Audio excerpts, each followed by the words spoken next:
a luxurious home. Today we're talking about antique shopping. So yesterday I posted something about why you should look for antiques, at least in my opinion, why antiques bring more character and soul to a house.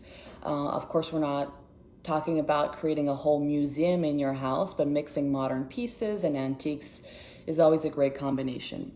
The other pro of buying antiques versus the fact that it requires a lot of patience and experience sometimes, but experience comes with trying, right? We're not born with experience. You are investing in quality pieces. I'm not going to go into the specifics, but usually pieces that were created before we didn't have industrialization. They were made with higher quality materials. We didn't have MDF, HDF, which we have now. So they're more quality pieces. They will last longer. Also, you're giving a second life, third, maybe 20th life to a piece of antique versus buying something new that's affordable that you're going to have to replace in 5 years and throwing, etc., etc.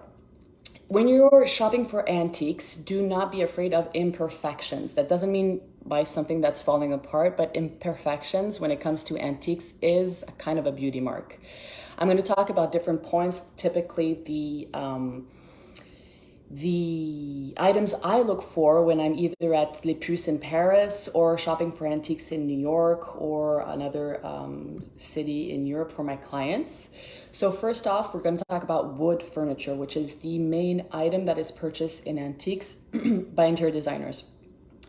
So you do not want to look for something that looks brand new. If it looks brand new, it probably is brand new. So I'm not saying be careful, be wary, but salespeople are salespeople. You want to double check and not be too naive.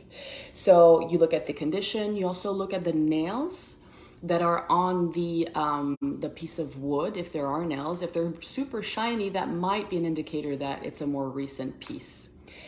Now, inside drawers, for example, you want to look for something called dovetail joints, which is the way cabinet makers make furniture versus things that are mass produced and made with glue or hardware. So dovetail joints, you can Google it, but it basically looks like this. You have pieces of wood, look like puzzles, and they're assembled like this in a straight angle, and that's how the pieces of the drawer are held together, and they cannot be disassembled. So this is a proof of quality because it makes more time to be made, etc., etc. Open the drawers, look in the drawers underneath the piece of furniture also to look at any labels or stamp that are proof of authenticity, showing the origin of when or where it was made. Second piece is rugs. Rugs everywhere in the house, if you can. It brings warmth to the house.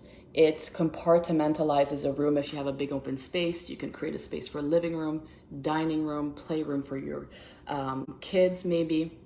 So how do you see the quality of a rug? You turn the rug over when you're in an antique store and you see the knotting, the way it was woven, I don't know. The way the person that made it, the weaving.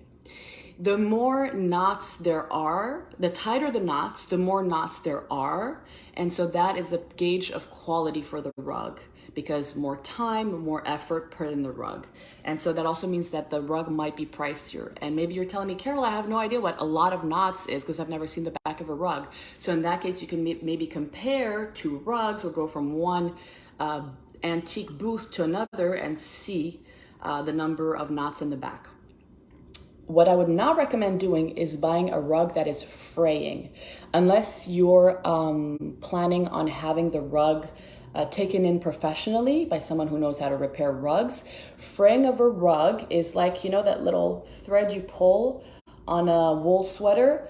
If the fraying started, it's only a matter of time before the whole rug disintegrates. So you don't want to invest in that. Once you buy the rug, have it cleaned professionally. You don't want all these, we love antiques, but we don't like the dust that comes with it, right? So have it cleaned professionally or do it yourself if you live in the suburbs with a hose and some water that is non-abrasive for the environment and appropriate for the rug. Rugs are typically made out of silk, wool, or cotton.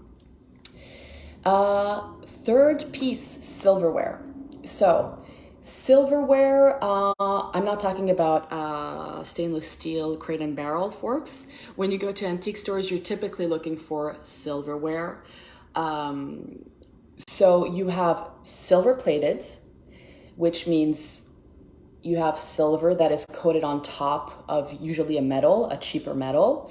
Then you have silver sterling, which is 92.5% of silver, and you have pure silver or fine silver, which is 99.9% silver.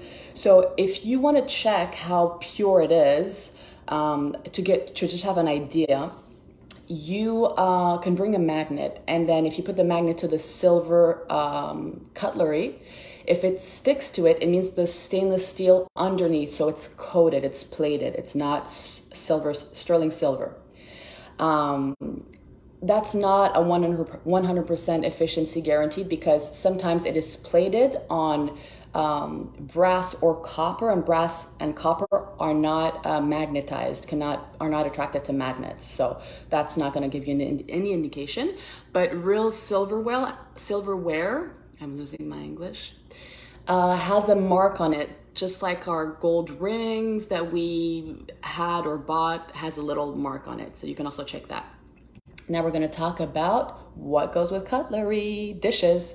So dishes, there's always this confusion from my clients between ceramic and porcelain. So porcelain is a type of ceramic. The difference is that the clay used in porcelain is more refined than the clay used for ceramic. So how can you check if for example, cup of tea, the cup for tea that you're buying is porcelain and not ceramic, even though what the salesperson is telling you? Sometimes the salesperson doesn't even know, it's not really that they're being ill-willed.